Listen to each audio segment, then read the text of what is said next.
What's up, everybody? We are back. John Delarose here. Delarose.com. That's DELARROZ.com. I have a graphic novel on Indiegogo right now, Deus Vult. It's a great fantasy graphic novel in the tradition of Conan the Barbarian or Prince Valiant or the other classics before the crazy SJWs ruined this industry.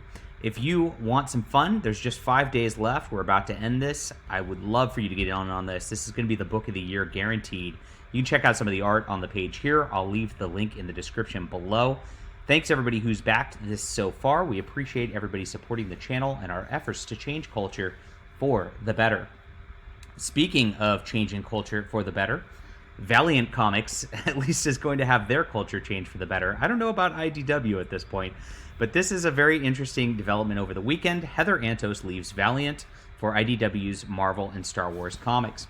It's very interesting. Heather Antos has quite a weird career going on. She was at Marvel for a while, created a lot of controversy there, and shook up things to the point where it really bothered a lot of comic book fans. She exited the industry after stirring up all this drama, went off to some other magazine, and then came back at Valiant. Now, Valiant had a wholesale shift in their editorial department around 2018, when they were bought by this company called DMG, who is a Chinese multimedia company, who wanted to shift Valiant's strategy from developing this really rich and cultured universe, which they had done from 2012 to 2018. I cannot recommend these highly enough. I mean, they're great books. We'll be covering some more of those in the future on the channel, because I love going back and doing old stuff. But that's a digression. But they shifted their strategy and kind of pared down their line and put things on hold so that, much like the other comic book companies, everything kind of stayed flat and not moving for movie properties, because that's really all they care about. They're thinking they're going to make a lot of money off movies. There's a Bloodshot movie that came out last year, and that was kind of their plan and strategy. Now, nothing's really developed on the movie front for Valiant since that time. It's been very quiet, and of course COVID probably had something to do with that. The comics nearly shut down. They got to a point where they've had months without comic books coming out. Lots of delays. They really have slowed down their books like Bloodshot. Even when the movie was releasing, they didn't really put that many books out regularly with it. Shadow Man got delayed a bit, which is just coming out shortly, and Exo Manowar.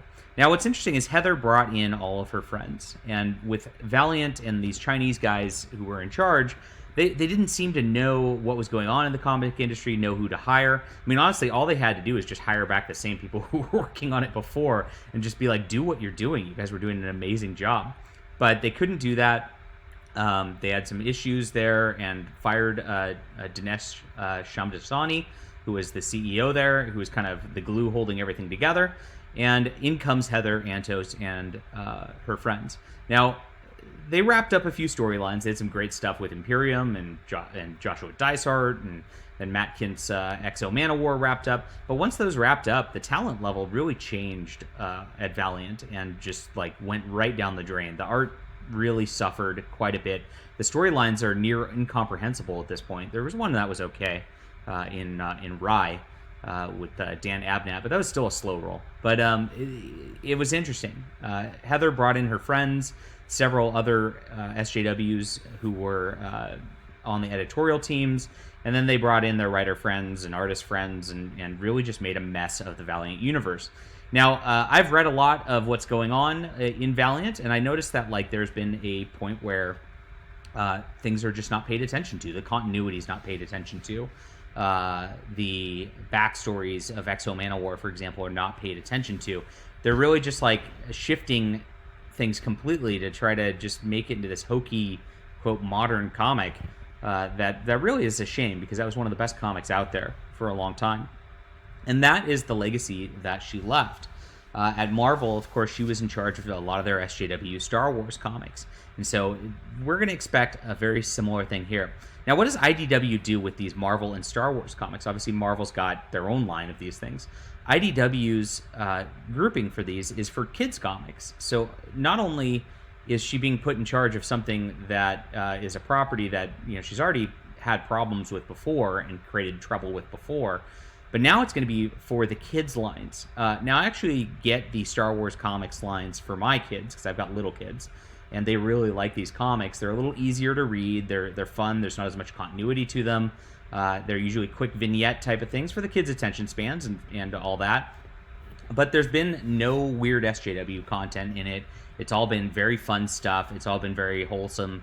And I'm a little worried about this. I got to say, like, I don't know if I can keep grabbing these books under the editorial direction of somebody like Antos, who does shift these things into the blue-haired weirdo realms. I don't want that around my kids, and I don't want my kids influenced by them.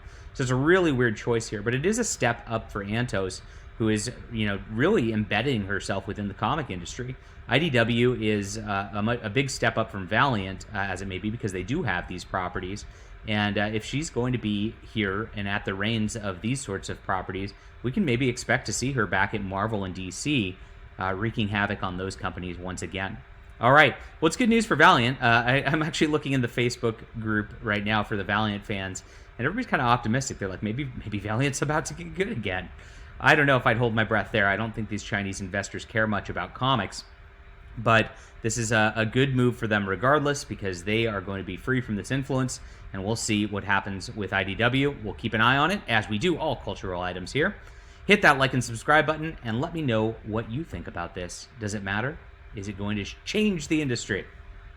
I'll hear from you soon.